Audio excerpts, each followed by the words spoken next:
Live from our 7 Tasmania studios, your nightly news with Joe Palmer begins now. Good evening, everyone. A truck driver who missed his turn-off has saved the lives of an elderly couple after realising their house was on fire. In an incredible twist of fate, the driver managed to pull those inside to safety moments before their entire house went up in flames. This old weatherboard home didn't stand a chance once fire took hold. Incredibly, the elderly couple living inside was spared, thanks to a truck driver who saw smoke after missing his turn-off. The old fella was just standing there in his underpants and in shock and didn't know what was going on, and we sort of said, look mate, your house is on fire, you've got to get out, and is there anyone else in there? And he took us inside to where his wife was, like she was up at the back in the kitchen area. She was in a wheelchair. Nick Campbell and a neighbour helped the couple to safety. It only took 10 minutes, and that house, after I'd left, I reckon 10 minutes, and that whole house was fully well engulfed in flames. It took crews around an hour to bring the blaze under control. The volunteers here are being praised for their quick response to the emergency. Volunteer crews from Beaconsfield, Kelso and Gravelly Beach did excellent work to control the fire. They worked as a team and it was absolutely brilliant. Mr Campbell says it was fate. Sitting up high in the truck meant he could see over the tall hedge hiding the house. If I didn't miss the turn-off, chances are I wouldn't have seen the smoke. So, yeah, that's what all the boys at work were saying, like it all seems like it was meant to be. So, the cause of the fire is still under investigation. Tom Johnson, 7 Tasmania News. And late this afternoon, fire crews were called to a blaze at a home in North Hobart. Around 4:30, smoke and flames were coming from the roof of the Burnett Street building behind the busy restaurant strip. Residents inside escaped without serious injury. Firefighters have contained the blaze, but the cause and extent of the damage is still to be determined. One of Tasmania's most notorious criminals has been denied parole in a hearing today.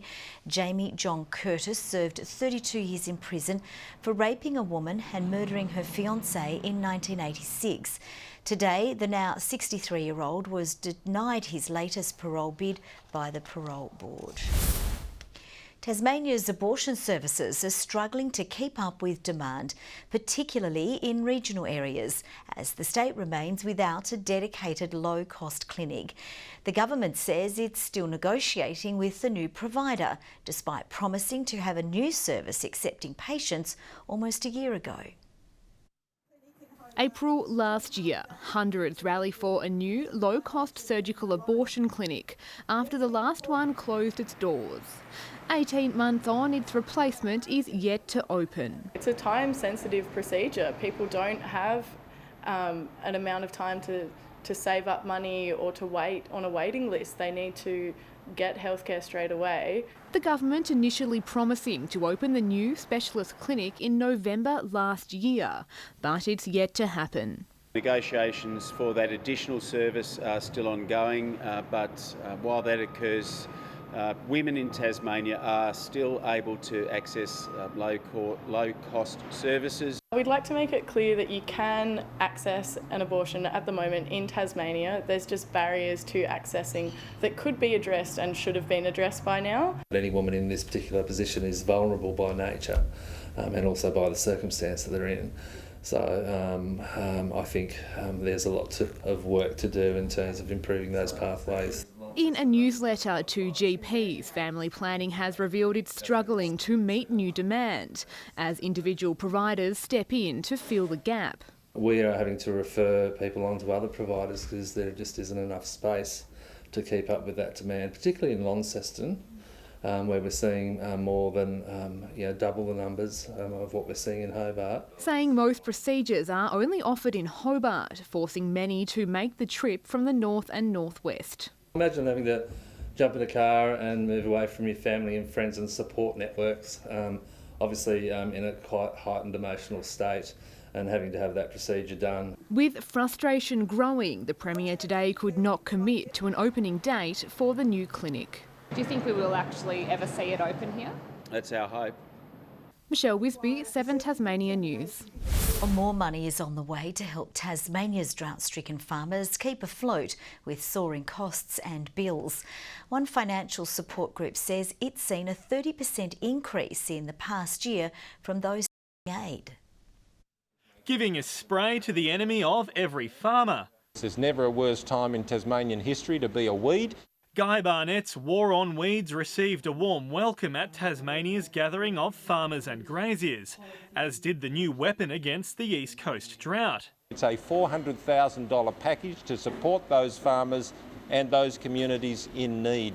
$150,000 will be allocated to cash grants, helping farmers freight in feed and handle costs at home.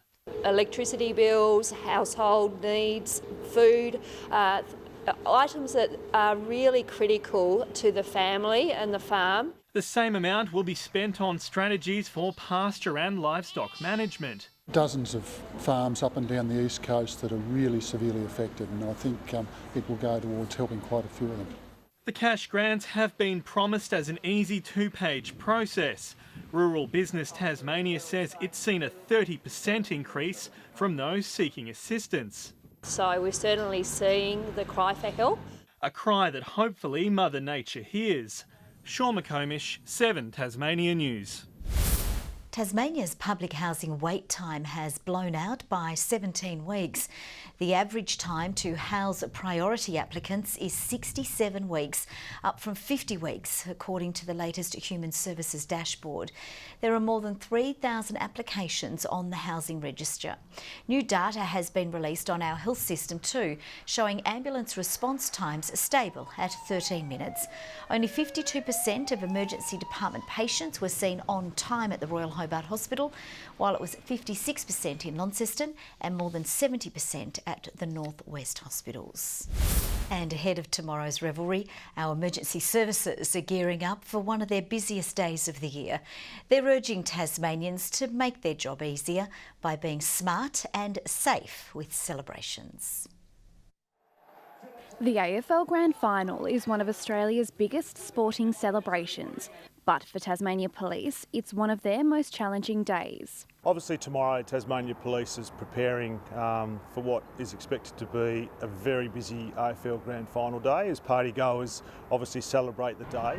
Police will deploy random breath testing and unmarked cars across the state tomorrow afternoon.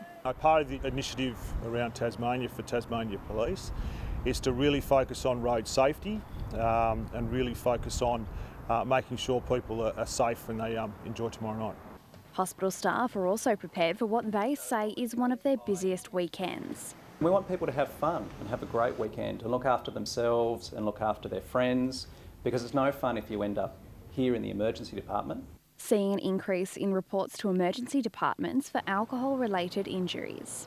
The type of things that I commonly see at this time of year would be hand fractures and nose fractures, facial lacerations and lip lacerations from falls and from fights. It's a great day to be enjoyed by the family and in great company. So, let's make it a memorable day for all the right reasons and not a memorable day for all the wrong ones. A big day for football and also a big day for our emergency services. Ebony Ablett, 7 Tasmania News. A new 142-bed hotel in the centre of Hobart is taking shape.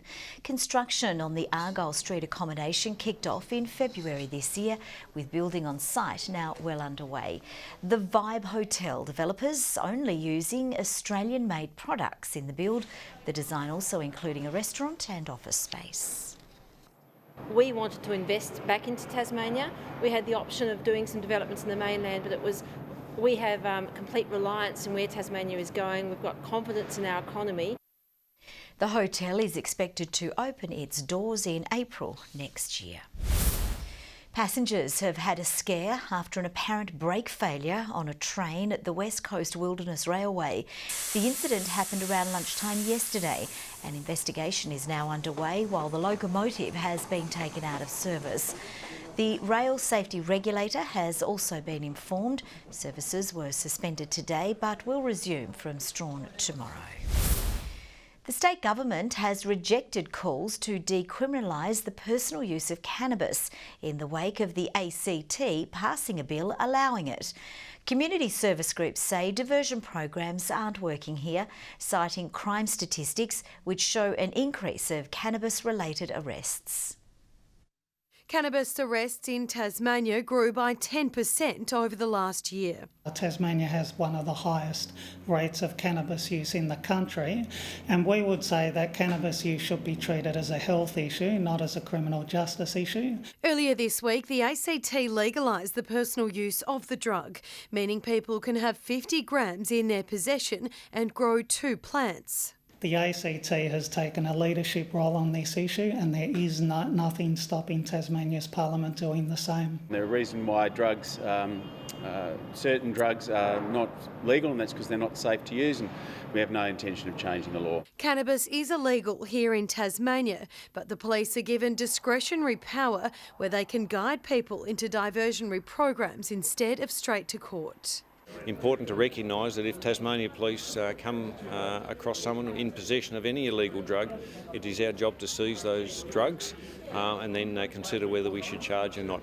But obviously our emphasis is on those people who are trafficking or dealing in drugs. The Alcohol, Tobacco and Other Drugs Council will be watching the changes in the ACT closely.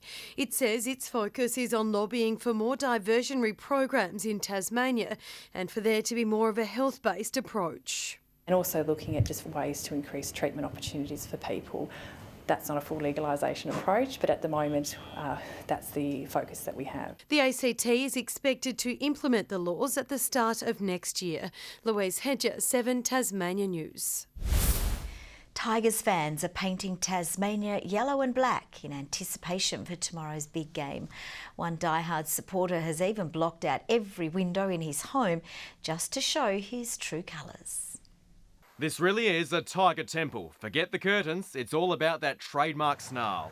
I might see another one, so I might go all out, and I have. Jim Carris is as one-eyed as they come. He's even had tourists from Melbourne knock on his door for a photo. I'm a young kid, I like the emblem, and then I just stuck with him. He's not the only one. Balls and Bumpers has seen some faces return for the first time since 2017. A lot of people we haven't seen for a couple of years have come back in. And perhaps surprisingly, we have sold a lot more GWS than I expected. While one of Tasmania's most famous Tigers, Matthew Richardson, will have to keep his emotions in check. Tomorrow working for 7, got to be impartial, but today just excited and can't wait for it. That's what you want, don't you? You want your team in the grand final, and to be there again after 2017 is exciting. Tom Johnson, 7 Tasmania News. Tasmanian Devils have helped unlock a secret of cancer. Researchers looking into the devil facial tumour disease have uncovered how the tumours reduce protein levels to hide themselves from immune systems. The study from the Peter MacCallum Cancer Centre found it could have implications for human cancers, including lung and children's cancers. It's hoped the Tasmanian Devil discovery will lead to better outcomes for immunotherapy treatments. Fallen members of Tasmania's police force have been remembered at a service today, with their sacrifice recognised by colleagues and family. Events were held here and nationally, with thousands gathered at services across the country to honour those who were injured or died in the line of duty. We will remember those police officers who have died on duty and gave the ultimate sacrifice to protecting their communities. Names of 2 officers who died in the 1800s were added to the state's memorial baton scroll. Ultramarathon runner Ben Hurst has hit the final hours of a 7-day fundraising challenge for mental health organisation Speak Up, Stay Chatty. He's completed more than 2,000 laps of the Guildford Young College Oval, aiming to raise awareness of suicide rates across Australia. Ben says the experience has been tougher than he expected. That's why I do these challenges. It's to make people take notice and have that sort of conversation starter. The challenge finishes at midday tomorrow, with the community welcome to join for the final laps.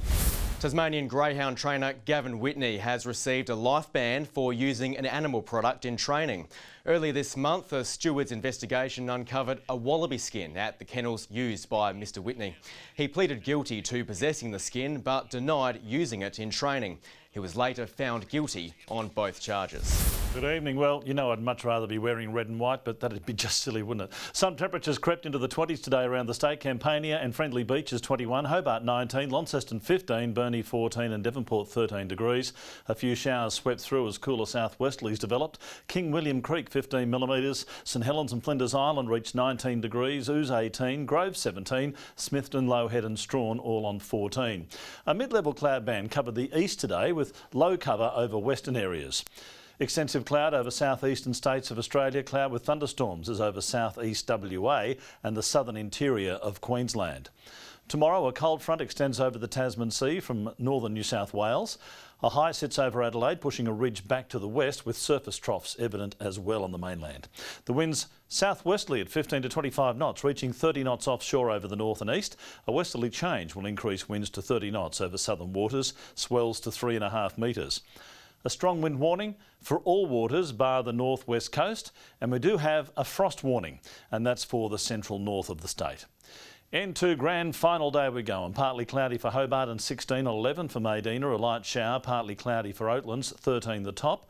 17 the high for Launceston, fine after early fog, partly cloudy for Devonport and 15, -3 overnight for Lyowini, a top of 9.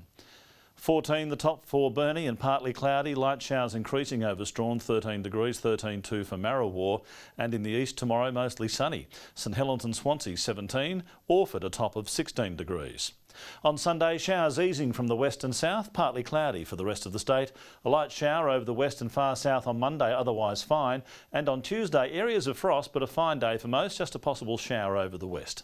Sunny in Perth and Adelaide. Fine also in Canberra and Sydney. A shower or storm forecast for Brisbane, and at the MCG a fine partly cloudy day, south to southwesterly winds and a top of 16. That sounds like perfect tiger weather.